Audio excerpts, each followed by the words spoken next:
Kulungileke namhlanje esindebeleni sethu ngizathanda ukuba sikhangele inzwisiso isihloko sithi uvusa ulungiselela ukuyafunda ePhandani. Inzwisiso nxa sibala kumele sibalele ukuzwisisa. Ngizazama ke ukubala lilalelisise indatshana yami indanyazana. Kodwa ngizazama ukuthi ngibale ngiphangisa senzele isikhathi. Inzwisiso nxa sizabhala imhloliso ikakhulu ku grade 7 Angel, inzwisiso imbuzo yayo imnengi kakhulu, paper 1 paper 2 ngafica ukuthi kungaba lenzwisiso ezisihlanu. Yikho kuqakathekile ukuthi sibalele ukuzwisisa. Ngemva kokubala kulembuzo okuzamela umbuzo wakho uye udinga endatshaneni. Yikho kuba kulula kakhulu. Ambona ukuthi abantu yindaba bengakuthola kunzima ukwenza isifundo senzwisiso. Ngizazama ukubala masinyane. Uvusa ulungiselela ukuyafunda ePhandani. Vusa wevusa nxa usuqedile ukugqoka woza ngapha phela mntanami ke sixoxe. Nguyise kavusa umpala ehlezi ngaphansi kwesihlahla ememeza indodana yakhe eyayisanda kuphumelela ezifundweni zayo zogwalo lwesikhombisa. Ithemu yokucina yayithe ingakapheli, uvusa wabhalela umphathisikolo wePhandani edinga indawo yokuqhubekela phambili ngemfundo yakhe, esesenza izifundo zemfundo ephezulu yona phela ifomu yokuqala, form 1.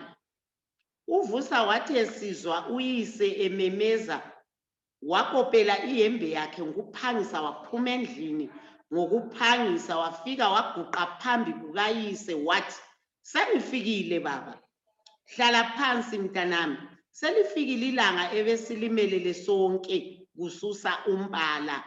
Leli langa lingikhumbuza nyakana ngisamukela incwadi ingazisa ukuthi ngiye koBulawayo enkambeni yamapholisa lapho engangibhalele khona ngidinga umsebenzi wobupholisa.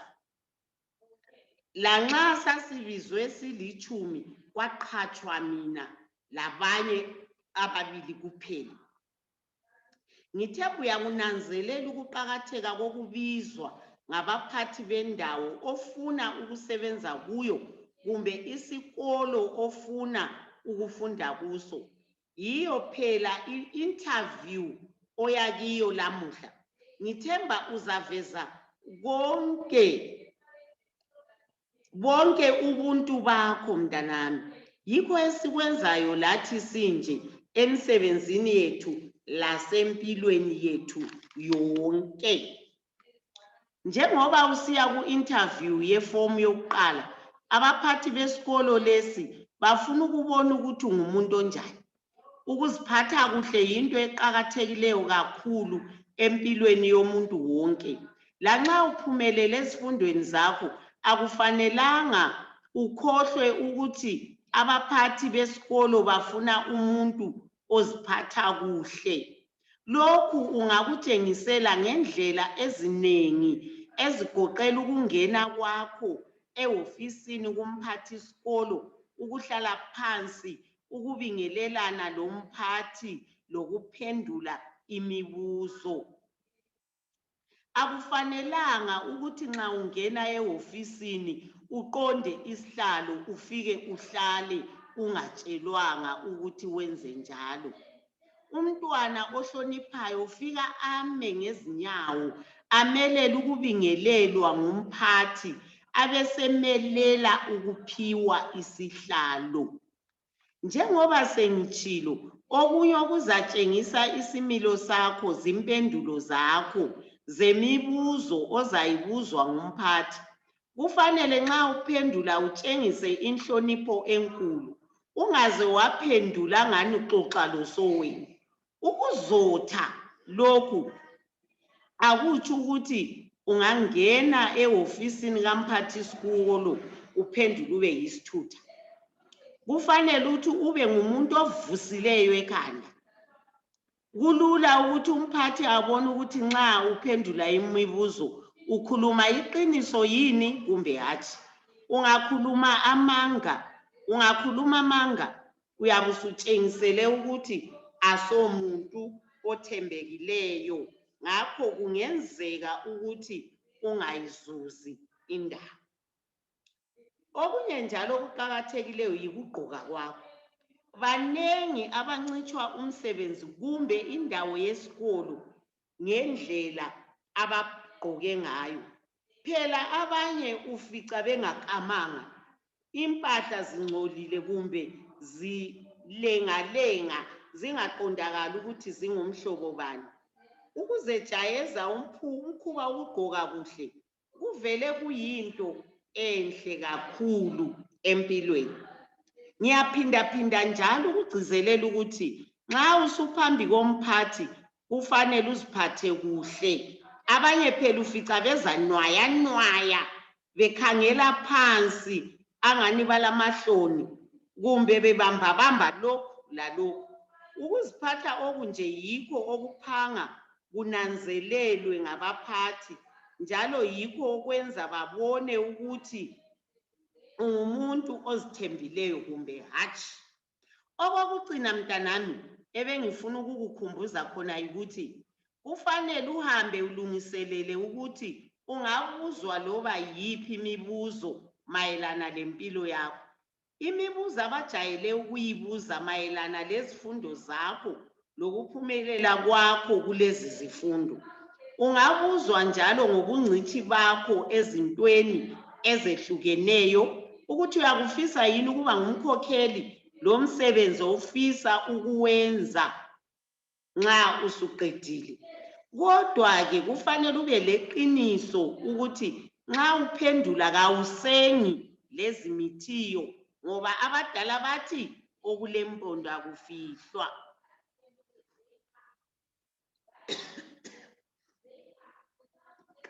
Sesele sodwa Angela. Excuse me. Ngiyazi ukuthi unyoko useke wakhuluma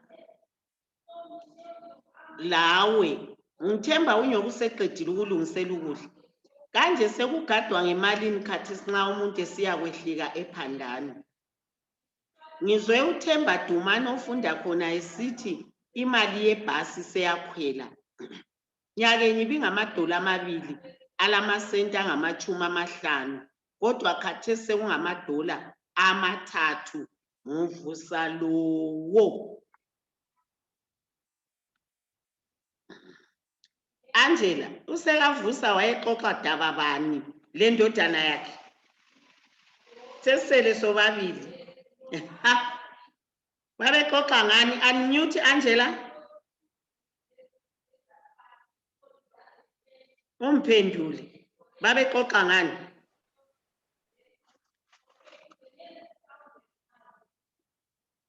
Angela. Unmute Angela. Vula ivideo. Vula sixoxe isikhathi sesihambile.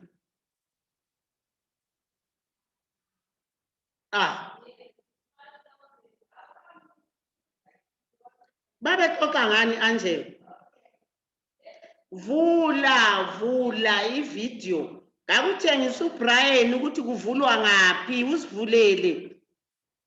Vula uvalile angisoke ngikuzwe ngakutshengise. Kumele ukwazi sifunde.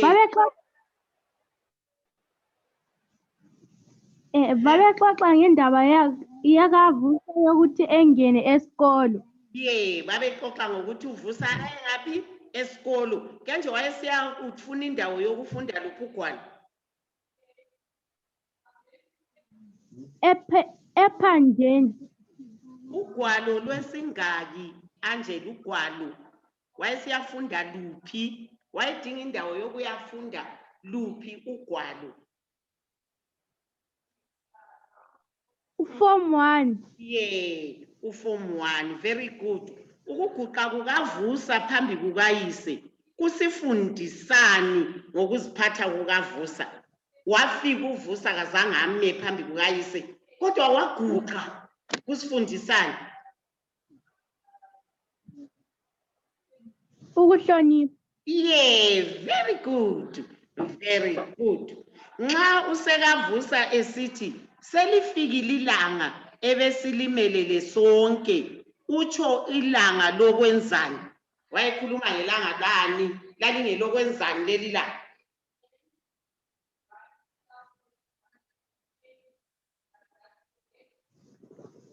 Lalingelokuthi uVusa ahambe edinga indawo yesikolo. Yeah, wayesiya ku-interview.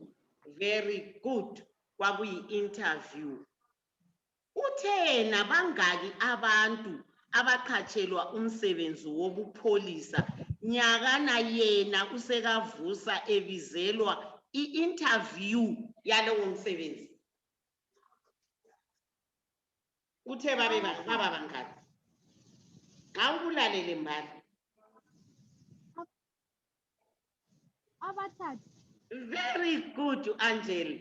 You are a good girl. Ubulalele. Very good. Yeah, kwakunguye usekaVusa labanye ababili. Bacina bebathathu. Khona ababebiziwe ke nje kuthiwe babe bangaki? Ababebizelwe lo msebenzi abaya ku-interview. Babe bangaki? Khulumela phezulu, ansakuzwa, khulumela phezulu. Very good. Wena babe lichumi. Ichumi ke nje ngokungaki? 10. Very good. Kuthiwa ucabanga ukuthi umuntu othi efika ehofisini yabaphathi akhangele phansi nxa ebuzwa imibuzo uyabe ngumuntu onjani?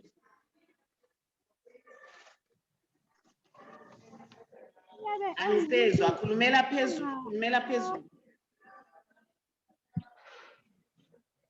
Uyabe engumuntu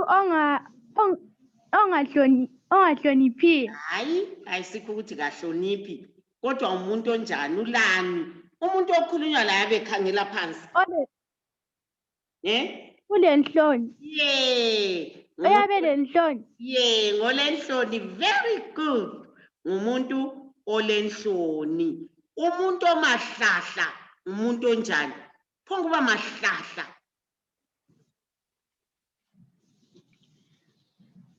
Umuntu ongahlanzekanga. Yeah, ophomba mahlahla inwele azikanywanga, kagezanga, ngamahlahla nje. Good girl. Chaza ukuthiwa izaga lezi ezilandelayo njengokusetshenziswa kwazo endabeni le. Ukusenga lezimithiyo. Ungafiki khona lususenga lezimithiyo. Kutshoni?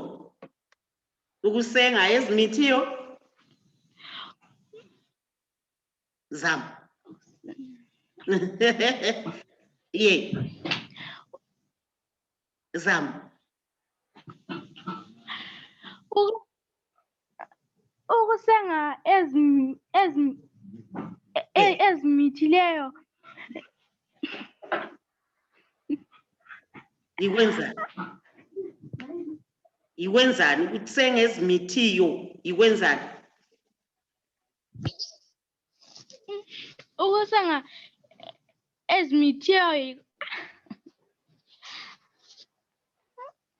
Ikuqamba amanga, ungafikisi usengezelela. Umuntu osenga ezimithiyo ngonjani? Ngoqamba amanga. Ngoqamba amanga. Iye, ikuqamba amanga. Uyabususa ngumuntu owengezayo. Engxenye ubone uzwile ulutho ngomunye umuntu. Bengikhona lami ngithe lami yikusenga ezimithiyo ulamanga. Yeah, very good. Esokugcina okulempondo akufihlwa. Kutshoni? Okulempondo akufihla. So, okuhle akufihla. Hayi. Ungaze uzame ukufihla noma kukubi noma kunjani.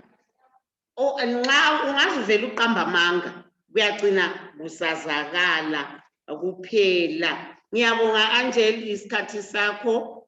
Ngicela uye ku-Google Classroom uyedinga umsebenzi uphendule yonke imisebenzi esifunde namuhla uphendule. Ngiyabonga ukuthi ube lami ngaleli Mema Nsalisa. uyephendula imbuzo uyabhala ephepheni usushuta usuthatha umpikitsha suthumela ku-Google Classroom. Uzawuncedisa uBrian, uzawuncedisa. All right. Sala kuhle.